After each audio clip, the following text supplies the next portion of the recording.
तो प्यारे बच्चों, आज हम पढ़ेंगे मानव के उत्सर्जन तंत्र के बारे में। अभी तक हमने देखा कि मानव के उत्सर्जन तंत्र में सबसे पहले तो हम ये समझेंगे कि उत्सर्जन किसे कहते हैं।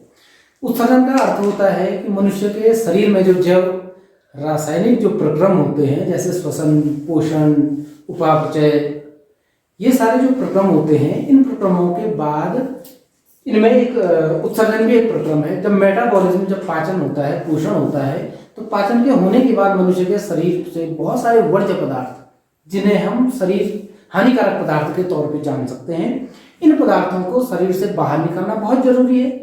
जैसे कि हमारे फेफड़े हैं, फेफड़े से कौन सा पदार्थ निकलता है बाहर? Carbon dioxide. ऐसी अगर हम बात करें किडनी की, ऐसी अगर हम बात करें वृक्क की, तो हमारे वृक्क खून को छानने का काम करता है।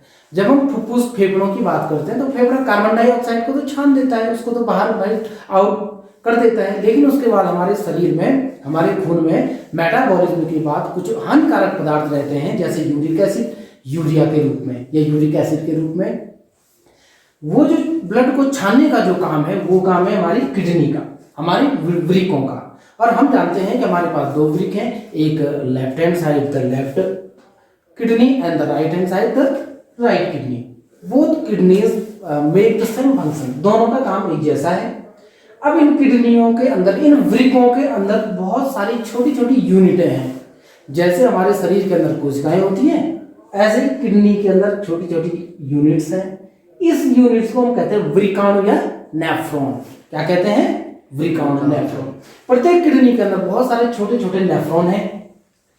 किडनी, दो किडनियां, ये किडनियां एक नली से जुड़ी होती हैं। इस नली को हम यूरिटर कहते हैं। यूरिटर को हम हिंदी में मूत्र वाहिनी कह सकते हैं। यानी कि किडनी ब्लड को छानने का काम कर रही है, और छानने के बाद वो मूत्र इस नली से नीचे आ रहा है। इस नली को हमने यूरिटर या मूत्र वाहिनी कहा। मूत्र को ले जाने वाली वाहिनी मतलब नली।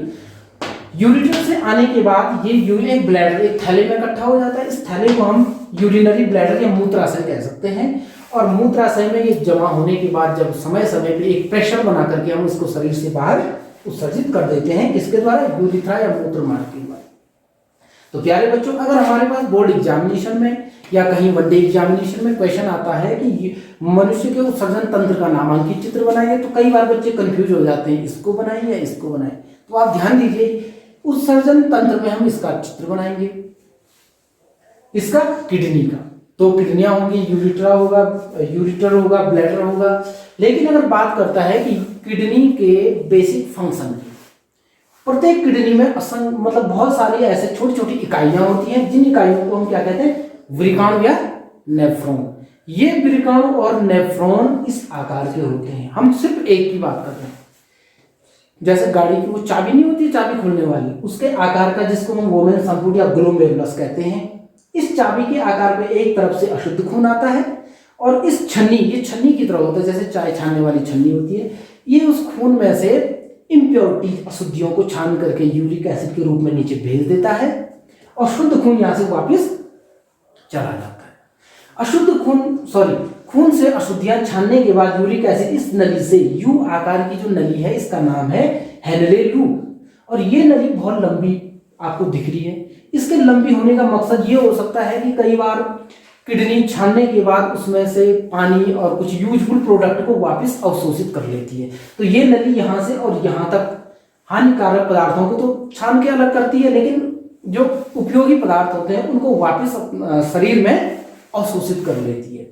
और उसके बाद ये यूरिक एसिड कलेक्ट होकर के कहाँ जाता है? कलेक्टिंग डक्ट, जिसको हम संग्राहिका कहते हैं। इस पे ये ब्रांचेज आपको दिख रही हैं, ये बहुत सारी, इसका मतलब है कि इससे बहुत सारी ऐसी क्या लगी होंगी? नेफ्रॉन लगे होंगे।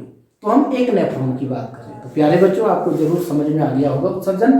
तो उत्सर्जन में आप ये भी समझना जरूरी है कि उत्सर्जन में सिर्फ किडनी का ही रोल नहीं है। हमारे शरीर में उत्सर्जन के रूप में फेफड़े भी एक मुख्य अंग है। और फेफड़ों से क्या चीज उत्सर्जित होती है? Carbon dioxide. किडनी से क्या उत्सर्जित होता है? Uric acid. ऐसे हमारी त्वचा से क्या उत्सर्जन होता है? स्वेट, पसीना, है ना। तो ये हानिकारक पदार्थ हैं, और ये हमारे उत्सर्जी अंग हैं। तो उत्सर्जी अंग में फेफड़े आ गए, हमारी स्किन आ गई, हमारे लंग्स आ गए, और हमारे किडनी आ गई। तो ये सारे उत्सर्जी अंग हैं, और ये उत्सर्जन की प्रक्रिया है।